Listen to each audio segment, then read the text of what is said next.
ternyata perasaan kita sama ya. Di negeri yang kita majority ya, tetapi kita tidak jadi penentu. Orang minority tapi jadi penentu. Gitu. Dan saya memang terus terang secara pribadi ya sangat terpengaruh dengan kesimpulan-kesimpulan yang dibuat oleh Jeffrey Winters dan Noam Chomsky ya.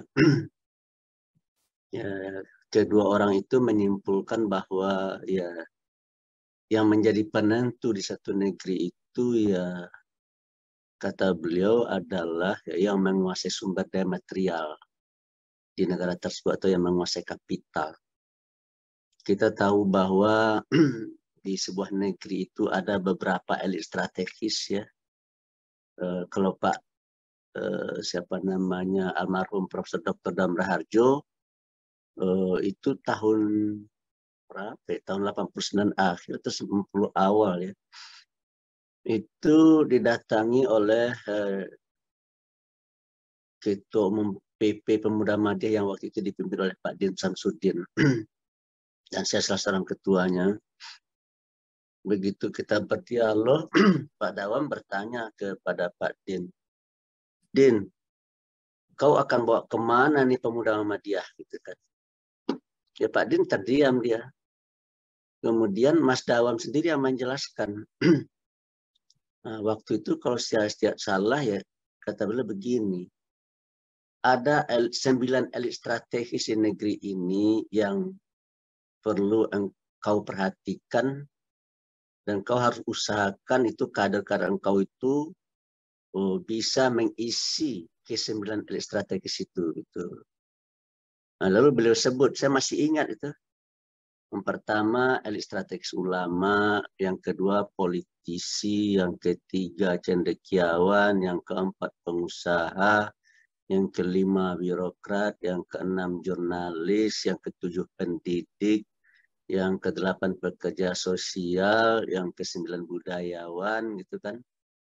Tapi saya menambahkan dengan kelompok profesional, kelompok profesional 10 yang boleh sebut. Kelompok profesional, saya menambahkan tentara dan polisi, kemudian ya teman-teman kita yang di lembaga yudikatif ya. Nah, jadi setelah saya lihat ya dari 11 atau 12 elit strategis itu nyaris semuanya ada di tangan umat ya, di puncak-puncak piramidnya, karena di setiap elit strategis itu ada piramid-piramidnya ya. Jadi yang ada di puncak-puncak piramid itu umumnya adalah orang yang beragama Islam. Kecuali satu yang tidak kita kuasai ya, yaitu elit strategis pengusaha gitu. Nah, jadi kalau seandainya kita kaitkan dengan teori dan kesimpulan dari Jeffrey Winters dan Noam Chomsky tadi ya, ya karena menurut Jeffrey Winters yang menjadi penentu itu bukan elit strategis dari agamawan atau dari politisi dan juga birokrat, tentara dan polisi, tapi adalah elit strategis dari pemilik kapital gitu kan. Nah, sementara fakta dan kenyataannya di negeri kita ya 10 orang terkaya hanya 1 orang beragama Islam, 20 hanya 2, 50 hanya 3. Dan saya nggak tahu kalau ada yang terakhir ya. Tapi beberapa bulan yang lalu saya lihat itu dari 50 orang terkaya 3 orang yang beragama Islam.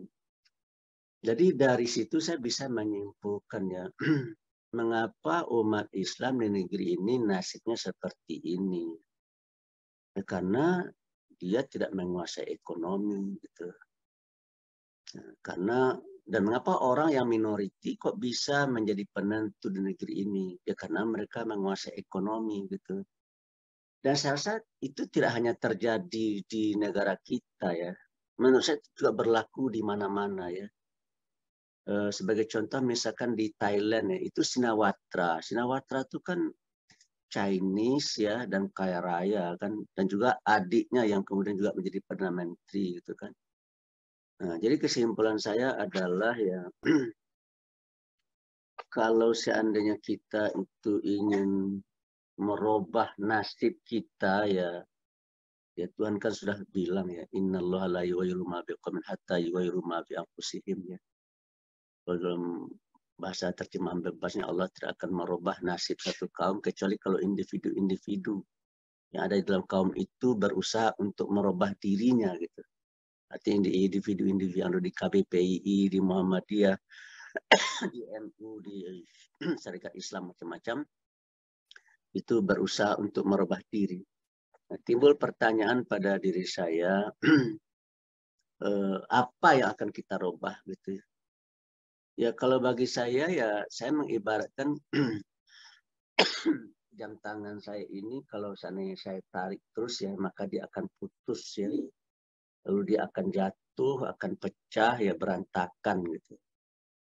Begitu juga umat ini ya, kalau umat ini dihadapkan terus dengan masalah-masalah seperti ini ya maka umat di negeri ini juga akan terjatuh dan akan berantakan gitu.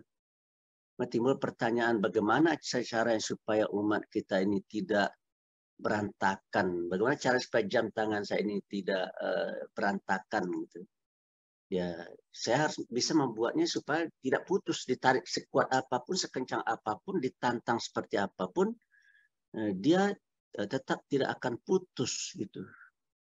Nah, oleh karena itu tugas kita adalah kalau dia akan putus di bagian mana ya? Kalau saya ibaratkan dengan jam tangan saya, dia akan putus di bagian mana? Dia akan putus bukan di bagian yang terkuat, dia akan putus di bagian yang terlemah. Timbul pertanyaan, kira-kira titik lemah umat hari ini di mana dari 11-12 strategis tadi itu? Ya titik lemah umat itu terletak di bidang ekonomi, terutama di usaha-usaha besar ya. Kalau tadi Pak Nasrullah menyatakan ya ekonomi kita di kelas menengah ke bawah. Sementara yang jadi penentu itu bukan kelas ekonomi di bawah, tapi adalah kelas ekonomi di atas. Nah, oleh karena itu yang menjadi tugas kita menurut saya adalah bagaimana kita bisa menghijrahkan sebanyak-banyaknya ya dan sebesar-besarnya kawan-kawan kita yang ada di lapis bawah itu bisa naik ke lapis menengah. Dan kawan-kawan kita yang ada di lapis menengah bagaimana cara supaya bisa naik ke lapis atas ya. Itulah tugas kita menurut saya ya. Secara teoritiknya gampang tapi secara prakteknya sulit ya. Ya, jadi dalam kesimpulan saya ya selama umat Islam tidak menguasai ekonomi di negeri ini ya, menguasai ekonomi artinya yang ada di puncak piramid menurut saya ya. Ya, maka kita tidak akan menjadi penentu. Dahulu ketika saya masih mahasiswa ya, itu saya kan orang Padang ya. Itu boleh dikatakan pasar Jatinegara itu pasar orang Padang, pasar Senen pasar orang Padang, pasar Tanah Abang pasar orang Padang, pasar Bulan pasar orang Padang, gitu, pasar Mes. Tapi kalau hari ini saya lihat nggak lagi ya, sudah berganti gitu. Memang pegawai-pegawainya masih pribumi, tetapi ketika saya tanya ownernya ternyata umumnya adalah mereka-mereka dari saudara kita yang sebangsa juga dengan kita dan nah itu dengan kita yaitu dari etnis Cina. Gitu. Oleh karena itu bagi saya terus terang ya memang ada kecemburuan ya, ada kecemburuan ya. Apa yang membuat saya cemburu ya mengapa mereka lebih maju dari kita dalam bidang ekonomi gitu.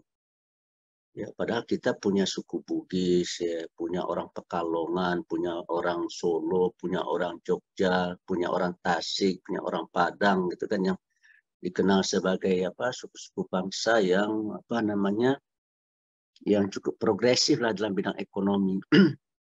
Tetapi hari ini boleh dikatakan mereka-mereka itu sudah hijrah dari entrepreneur kepada menjadi employee. Ya. Orang kampung saya itu saya lihat ya dulu ketika saya kecil-kecil itu kalau ada orang pulang dari rantau ya, itu pertanyaan orang kampung kepada yang merantau itu Karajo. Kamu kerja, kamu bisnis apalah, kira-kira gitu. Kamu bisnis apa gitu kan? Oh saya konveksi, saya membuat ini, saya membuat itu. Gitu. Tapi kalau hari ini di kampung saya, itu orang kalau pulang kampung, pertanyaan bukan A Karajo, tapi di Ma Karajo, di mana Anda bekerja. Jadi lebih berat tekannya kepada apa, bekerja dengan pihak lain, bekerja dengan orang lain. Gitu. Nah, jadi view dan value orang Minang itu menurut saya hari ini ya lebih menghormati pekerjaan sebagai, kalau dulu PNS ya, kalau tahun 70-an itu PNS, tapi kalau hari ini saya lihat tidak lagi jadi PNS ya, tapi menjadi pegawai di perusahaan-perusahaan besar gitu ya. Apalagi kalau dia bekerja di sebuah perusahaan multinasional corporation misalkan, wah itu namanya terangkat sekali. Nah, saya terus terang saja ya mengalami kegelisahan saya ya. So menurut saya begini ya, kalau seandainya kita ini majority lalu tidak jadi penentu ya, itu akan terjadilah ketegangan sosial politik ya di negeri ini, sehingga negeri ini menurut saya ya seperti berada di pinggir jurang gitu. Nah, di mana didorong sedikit saja ya sudah jadi deh, diprovokasi sedikit saja ya sudah berantakan. Atau dalam bahasa lainnya, negeri ini kalau seandainya yang majoritinya diperlakukan seperti minoriti dan yang minoriti berlaku sebagai majoriti, maka kehidupan sosial, ekonomi, politik kita ini seperti apa ya? Seperti daun kering ya, yang kalau seandainya ada saja jatuh sedikit api puntung rokok gitu ya, maka dia akan menyala gitu. Dan akan terjadi ya dalam bahasa yang lebih keras revolusi ya, revolusi sosial, revolusi politik gitu. Dan yang bahasa agak lembut mungkin barangkali akan terjadi reformasi jilid 2 gitu kan. Nah, kalau sudah terjadi reformasi dan revolusi, berarti rejim di negeri ini ya jatuh gitu. Dan saya mungkin barangkali termasuk orang ya yang tidak suka ya rejim jatuh dan dijatuhkan sebelum waktunya. Saya maunya itu sebuah rejim itu akan bisa berakhir ya sesuai dengan ketentuan yang ada gitu. Jangan dia diturunkan sebelum waktunya gitu. Supaya ada stabilitas. So yang namanya reformasi atau apalagi revolusi ya, reformasi yang kita rasakan tahun 98 itu kan melahirkan apa ya, luka-luka yang cukup dalam yang tidak mudah untuk menyembuhkannya gitu ya. Dan bahkan ya secara ekonomi ya 10 tahun setelah reformasi itu ya kita masih merasakan deritanya gitu. Nah, oleh karena itu menurut saya ya siapapun yang menjadi pemimpin di negeri ini, menurut saya ya dia harus berusaha untuk bagaimana caranya menjaga stabilitas. Itu stabilitas sosial, stabilitas ekonomi, stabilitas politik. Dan masalah ini menurut saya tidak hanya harus menjadi pemikiran daripada pemerintah, tapi juga harus menjadi pemikiran dari kita sendiri sebagai umat begitu ya.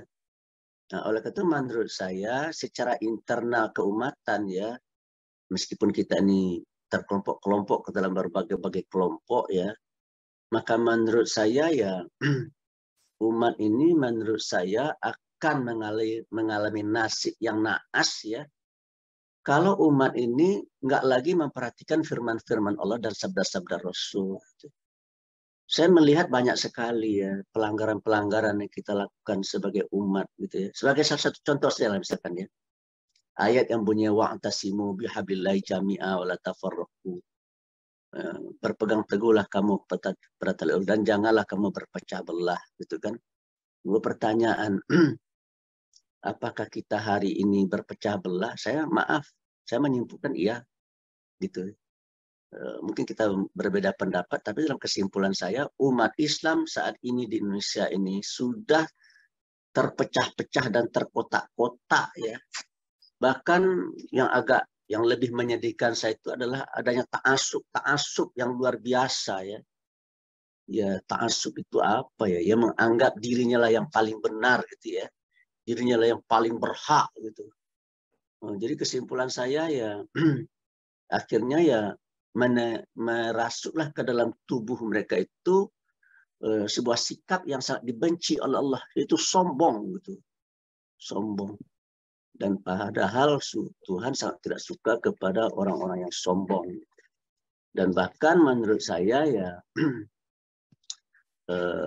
di antara yang membuat situasi dan kondisi kita seperti ini ya salah satunya itu adalah karena lemahnya ekonomi kita gitu.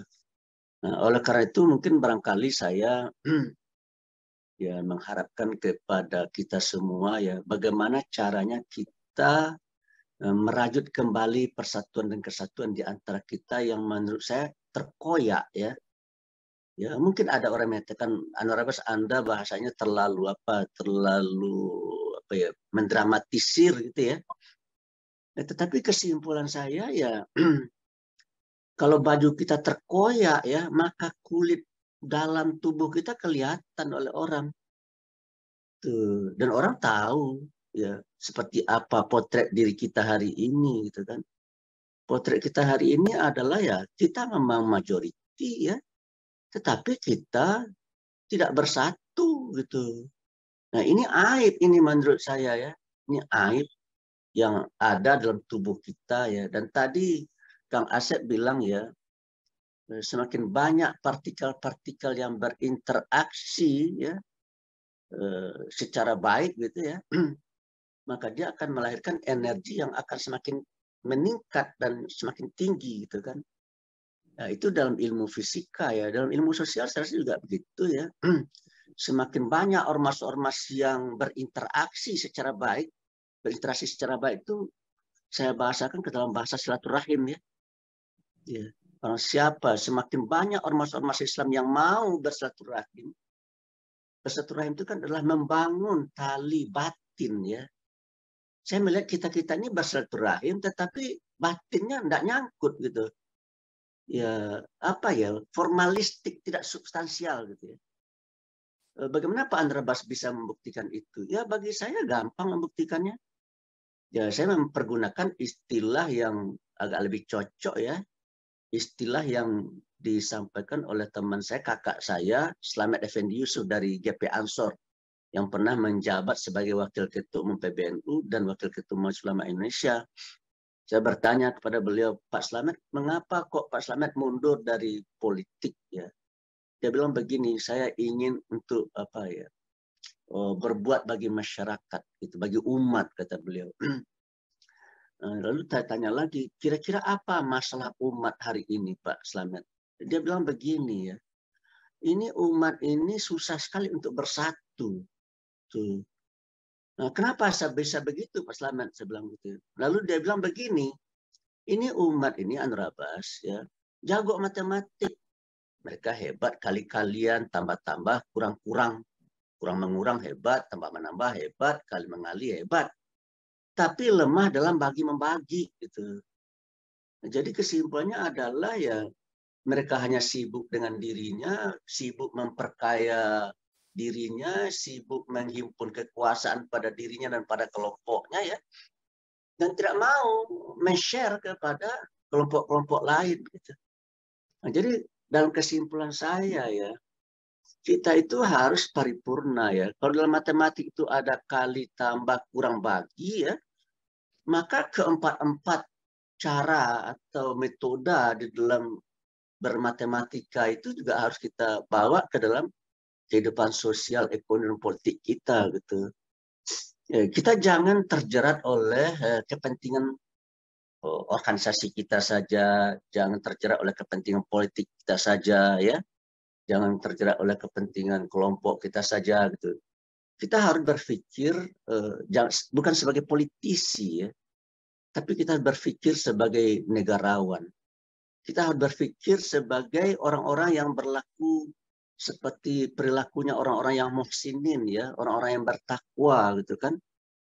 Nah, oleh karena itu bagi saya ya terjadi lagi pelanggaran kedua ya, kalau tadi tidak bersatu, yang kedua yang dilanggar itu adalah wa ahsin kama ahsanallahu ilaik.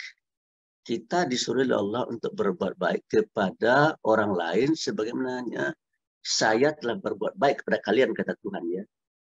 Nah, inilah yang tidak tampak oleh saya dalam kehidupan keumatan ini ya. Yang ada adalah masing-masing menepuk dada gitu, yang masing-masing ya bekerja, ya sama-sama bekerja, tapi tidak dalam sebuah kerjasama ya. Nah, oleh karena itu bagi saya topik kita pada hari ini kan adalah jaringan ya, jaring ekonomi umat, bagaimana cara kita bisa membangun silaturahim ya, bagaimana cara kita bisa membangun hubungan dan komunikasi di antara kita sama kita ya, supaya hasil dari usaha kita itu akan melahirkan kita sebagai umat menjadi umat yang kuat gitu, bukan menjadi umat yang lemah. Bagi saya sebagai contoh begini ya, sebenarnya kita sangat potensial sekali untuk maju ya. Ya sebagai contoh misalkan gini ya, orang terkaya nomor 1, nomor 2, dan nomor berapa di negeri ini kan kayanya karena rokok ya, karena mereka berbisnis dalam dunia perrokokan gitu ya. Nah kalau kita coba hitung ya, berapa sih jumlah perokok di negeri kita? Ya sekitar 60 sampai 70 juta ya. Rata-rata itu uang yang rokok yang mereka konsumsi per satu bungkus ya. Satu bungkus itu harganya yang paling murah itu saya dengar 20.000 ya. Jadi kalau seandainya ada 60 juta orang ya, kemudian mereka merokok satu bungkus sehari dengan harga per bungkusnya 20.000, berarti uang yang kita habiskan dalam satu hari itu sekitar 1,2 triliun ya. Dan kalau setahun berarti kan 366 tambah 1/5 dari 366 triliun ya. 1/5 dari 366 itu ya 366 tambah 7 ya mungkin barangkali ya sekitar 431 triliun uang yang kita habiskan untuk membeli rokok. Timbul pertanyaan, siapa yang mendapatkan nikmat dari perilaku merokok kita itu? Ya, yang mendapatkan nikmat adalah para pengusaha rokok itu gitu. Nah, di antaranya adalah orang yang terkaya nomor 1, nomor 2 di negeri ini lewat rokok jarumnya atau lewat rokok apa saya tidak tahu karena saya bukan seorang perokok ya. Yang terpikir oleh saya adalah begini ya. Beberapa waktu berselang ya, itu ada sebuah kasus ya di sebuah pesantren. Saya tidak tertarik dengan kasus yang terjadi di pesantren itu, tetapi saya mendapatkan informasi ketika kasus itu diangkat gitu, ada sebuah informasi yang menarik bagi saya. Ternyata pondok pesantren itu punya pabrik rokok gitu. Nah, yang punya itu adalah orang NU.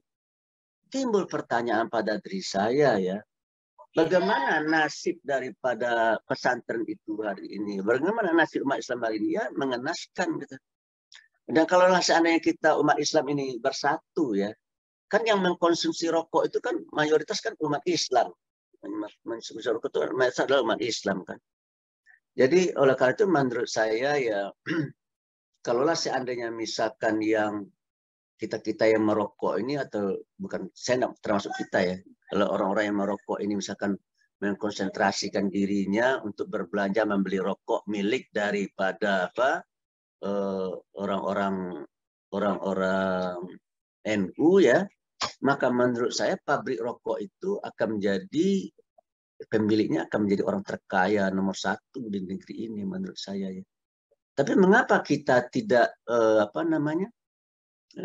tidak bisa mencetak orang terkaya nomor 1 ya? Karena perilaku kita gitu. Kita nampak oleh saya lebih senang berbelanja kepada orang daripada berbelanja kepada teman dan saudara kita sendiri gitu. Nah, oleh karena itu bagi saya ya kalau misalnya kita ingin merubah nasib kita ya, kalau istilahnya Pak Tris merubah takdir gitu ya, ya maka menurut saya ya, saya tertarik itu dengan apa yang dilakukan oleh siapa namanya oleh Mahathir Muhammad ya. Saya ketika beberapa kali bertemu dengan beliau saya bertanya kepada Pak Mahathir, ketika Bapak menjadi Perdana Menteri berapa nilai ekonomi yang ada di kalang orang Melayu? Orang Melayu kan di Malaysia jumlahnya hanya 60% ya, 40% non Melayu dari Cina dan India kebanyakan. Beliau bilang sama saya 5%. Gitu. Dan ketika Pak Mahathir turun, berapa nilai ekonomi yang ada di orang Melayu? Beliau bilang 20%. Jadi dalam rentang waktu 20 sekian tahun, terjadi penaikan sekitar 15% ya. Timbul pertanyaan, apa yang dilakukan oleh Mahathir Mohamad? Yang beliau lakukan adalah merubah mentaliti orang Melayu ya. Karena orang Melayu itu mulai menjauhi dunia bisnis. Mereka lebih senang menjadi pegawai. Oleh karena itu keluarlah sebuah istilah dan sebuah paradigma yang disampaikan oleh Pak Mahathir itu kembali ke bandar. Artinya orang Melayu harus kembali berbisnis gitu.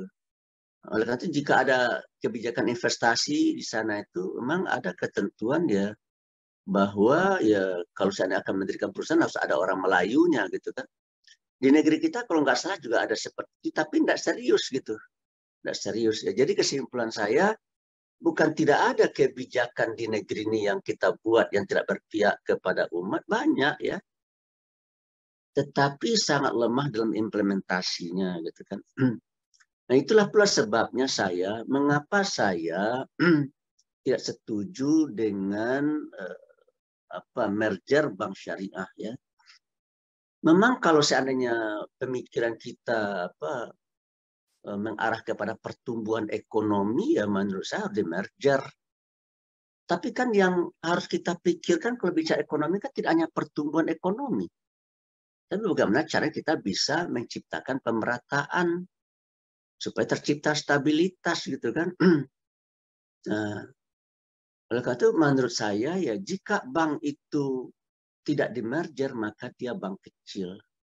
Kalau dia bank kecil, tentu dia hanya bisa membiayai usaha-usaha kecil. Tapi kalau dia sudah di merger, maka dia akan bertransformasi menjadi sebuah bank besar. Kalau dia sudah menjadi bank besar, maka yang akan mendapatkan pembiayaan adalah usaha-usaha besar gitu kan. Nah, sepanjang pengetahuan saya, yang banyak dari kita ini yang ada di posisi pengusaha-pengusaha besar itu adalah teman-teman kita dari etnis Cina gitu. Jadi dalam kesimpulan saya, namanya memang Bank Syariah Indonesia. Kita dahulu mendirikan Bank Muamalat sebagai bank syariah pertama di negeri ini ya. Itu kan adalah untuk menolong umat sebenarnya. Bagaimana caranya umat yang tidak memiliki modal, yang tidak punya uang ini bisa kita bantu supaya ekonominya terangkat gitu kan.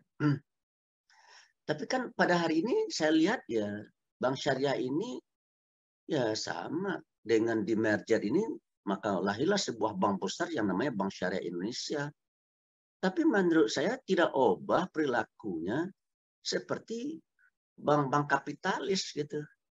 Nah, jadi oleh karena itu menurut saya ya memang ekonomi kita hari ini adalah ekonomi yang sangat kompetitif ya, di mana penentu itu adalah pemilik kapital ya. Ya, tetapi pemilik kapital yang kita tolong, yang kita bantu itu bukan umat gitu. Nah, oleh karena itu saya terus terang saja ya menginginkan adanya keberpihakan atau affirmative action ya. Jadi masyarakat kita bentuknya kayak piramid gitu ya. Ya atas, tengah, bawah. Yang besar itu kan di lapis bawah ini. Nah sekarang bagaimana caranya kita bisa membuat kebijakan ya supaya yang di bawah ini bisa naik ke kelas menengah, yang kelas menengah itu naik ke kelas atas gitu. Dan kalau bisa menurut saya yang di bawah-bawah ini yang jumlahnya itu kalau saya rinci ya, itu namanya usaha besar itu jumlahnya hanya 0,01%. Jumlah pelakunya hanya 5.550 pelaku itu. Usaha menengah itu jumlahnya adalah 0,09% ya. Itu jumlah pelakunya sekitar 60 sampai 70 ribu. Usaha kecil itu besarnya hanya 1,22% ya. Itu jumlah pelakunya sekitar 700 sampai 800 ribu. Dan usaha mikro dan ultramikro itu jumlahnya 98,68% dengan jumlah pelaku sekitar 63,5 juta orang pelaku gitu. Dan umumnya mereka-mereka yang 63,5 juta itu usahanya tidak bankable.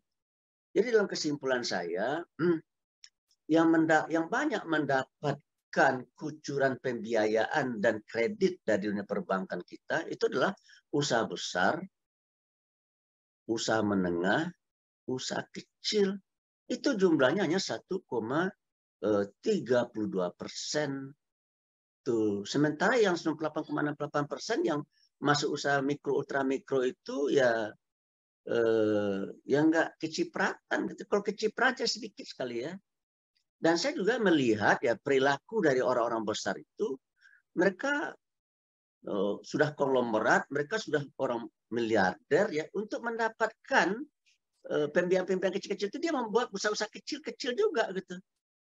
Jadi kesimpulan saya ya akhirnya semuanya untuk mereka gitu. Nah, ini yang membuat saya prihatin ya. Memang Saudara Erick Thohir berkali-kali menjelaskan kepada saya bahwa sudah ada program untuk memberdayakan yang di lapis mikro ultra mikro ya. Tapi tampak oleh saya, maaf saja ini ya tidak seindah yang beliau sampaikan menurut saya di lapangan gitu ya, tidak seindah itu. Nah, oleh karena itu mungkin barangkali yang harus menjadi perhatian kita begini. Yang pertama adalah kita mau nggak bangsa kita ini menjadi bangsa yang maju. Kalau kita mau menjadi bangsa ini menjadi bangsa yang maju, maka kebijakan ekonomi kita selain diarahkan untuk pertumbuhan ekonomi, juga untuk terciptanya pemerataan, dan juga untuk supaya terciptanya stabilitas gitu kan ya. Dan menurut saya ya kita yang dari kalangan umat ini menurut saya ya harus merubah mentalitinya gitu. Dari employee mentality kepada entrepreneur mentality.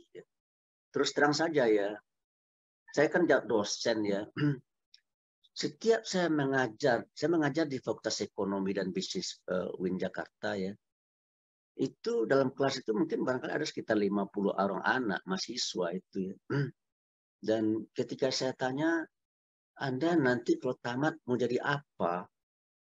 Ya, mereka bilang mereka ingin bekerja di bank muamalat, waktu itu di bank syariah mandiri, itu BNI Syariah, gitu kan. Hanya 1-2 orang yang ingin jadi pengusaha. Gitu. Nah, oleh karena itu menurut saya ya, dan yang membuat saya terkejut juga ya, ketika Pak Mulyaman Hadad jadi ketua OJK ya, Pak Mulyaman Hadad pernah menyampaikan kekhawatiran dan kecemasannya ya. Karena apa? Karena jurusan prodi-prodi perbankan syariah itu meningkat tajam. Tentu berarti lulusannya akan semakin banyak itu kan. Nah, sementara Pak Anrabas, kata Pak Mulyaman Hadad sama saya, kebijakan perbank masa depan Pak Anrabas tidak lagi membutuhkan cabang-cabang dan sumber daya yang banyak gitu, karena nanti akan berlaku itu branchless bank ya, bank yang tanpa cabang, karena semua sudah diatur dalam digital gitu kan. Jadi dalam bayang Pak Mulyaman Hadad ini mereka ini kuliah sekarang di perbankan, mereka mau jadi apa gitu kan? Ya kalau seandainya dunia perbankan akan semakin menutup cabang-cabangnya dan akan semakin mengurangi jumlah ya mereka akan jadi penganggur menurut saya gitu. Nah, oleh karena itu kalau seandainya pengangguran meningkat maka pendapatan menurun, kalau pendapatan menurun maka kemiskinan meningkat, kalau kemiskinan meningkat kriminalitas meningkat, kalau kriminalitas meningkat maka stabilitas akan menurun, kalau stabilitas menurun maka kekacauan akan terjadi di negeri ini dan para investor menurut saya tidak akan mau datang untuk berinvestasi karena yang namanya investor itu pasti ingin modalnya dan kapitalnya aman gitu kan. Nah, oleh karena itu yang harus kita lakukan secara bersama-sama adalah, dan ini juga dikeluhkan oleh Pak JK kepada saya ya, Pak Anrabas, bagaimana cara kita supaya mengumpulkan ormas-ormas Islam yang ada ini ya, kemudian kita beri wawasan dan perspektif tentang arti pentingnya ya ormas-ormas ini memberikan perhatian lebih bagi mencetak entrepreneur baru gitu. Saya setuju sekali gitu, saya setuju sekali, cuma karena kesibukan belum bisa saya laksanakan apa yang beliau inginkan itu ya. Nah, tapi yang jelas bagi saya ya apa yang disampaikan oleh Pak JK itu ya sangat penting. Cuma saya bingung juga ya kenapa ketika Pak JK sewaktu beliau memegang kekuasaan ini tidak beliau lakukan ya. Kenapa setelah beliau powerless baru beliau ingat? Itu bagi saya agak jadi sebuah tanda tanya juga ya. Ya memang kadang-kadang kita lupa ya akan arti sehat ya setelah kita sakit gitu kan. Kita kita lupa akan artinya harta setelah kita miskin gitu kan. Ya Pak JK mungkin masuk kategori orang yang seperti itu ya. ya setelah powernya hilang baru beliau menyadari akan hal itu. Tapi mudah-mudahan tidak seperti itu ya. Saya ya mungkin saya bersuzon terhadap beliau ya, tapi ya, pokoknya Pak JK mungkin tidak seperti itulah kira-kira gitu, karena mungkin barangkali ada kesulitan tertentu yang beliau hadapi. Nah, inilah mungkin barangkali yang bisa saya sampaikan ya. Oleh karena itu menurut saya tugas berat kita adalah bagaimana kita bisa meniru Nabi untuk melakukan hijrah. Kalau Nabi hijrah tempat dari Makkah ke Madinah ya, kalau kita bukan hijrah tempat, tapi hijrah mentality. Kita hijrahkan mentality kita dari employee mentality kepada entrepreneur mentality dan minimal entrepreneur mentality ya. Dan bagi saya, sebagai penutup, saya ingat ya cerita Pak Tris kepada saya. Dan kalau cerita ini salah, tolong diingatkan Mas Tris ya. Kata Mas Tris kepada saya begini ya. Dia punya keponakan kuliah di Prasetya Mulia. Lalu beliau keponakan beliau ini datang kepada beliau. Kemudian kata Pak Tris, ya kata anak ini, Om saya sudah tamat ya, gitu. Nah, saya sudah diwisuda. Kita sebagai Om, ya tentu sadar kita nih, ini keponakan kita udah tamat ini kan gitu kan ya. Dia melapor sama kita ya, dan kita punya usaha ya. Berarti kan dia minta pekerjaan secara tidak langsung itu minta pekerjaan gitu kan. Mas Tis ini kan orang yang sensitif ya, begitu anaknya, keponakannya ngomong begitu, lalu beliau menawarkan pekerjaan kepada keponakannya tersebut. Kamu bisa bekerja di perusahaan Om yang sana, kamu bisa bekerja di perusahaan di sana. Gitu. Yang menarik bagi saya adalah kata-kata dan respon dari keponakan beliau itu. Apa responnya? Om, saya diajar oleh kampus saya bukan untuk menjadi pegawai, tetapi untuk menjadi pengusaha. Nah, jadi menurut saya, kalau mentality seperti inilah yang bisa kita cetak, yang bisa kita lahirkan lewat sekolah perguruan tinggi kita ya, maka menurut saya the glorious era of Islam in Indonesia itu tinggal menunggu waktu. Ya. Tapi kalau seandainya itu tidak kita lakukan, maka yang namanya the glorious era itu tidak akan pernah muncul. Ya, jadi umat Islam meskipun dia majority, tetapi dia tetap tidak akan menjadi penentu di negeri ini. Dan tentu saja kita tidak mau hal itu terjadi. Demikian mungkin barangkali Kak Asep. Terima kasih. Wassalamualaikum warahmatullahi wabarakatuh.